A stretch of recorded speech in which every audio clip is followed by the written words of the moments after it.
Hindi nga maipaliwanag ng mga netizens ang nararamdaman nilang kilig dahil sa naging recent post ni Kim Chiu sa kanyang social media account. Na tila bang mas tumatapang di umano sina Kim Chiu at Paolo Avellino sa paglalantad o pagpapakita ng kanilang sweetness sa isa't isa, at sa pagpapatunay na Kim Pao is real talaga. Narito at panoorin.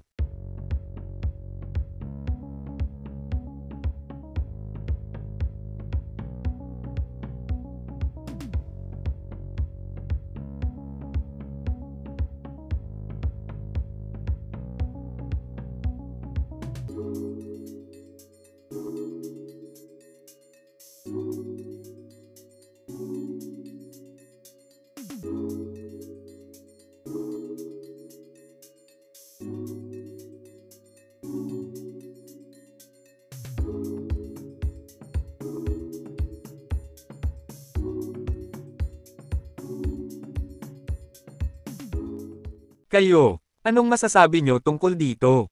Just comment down below.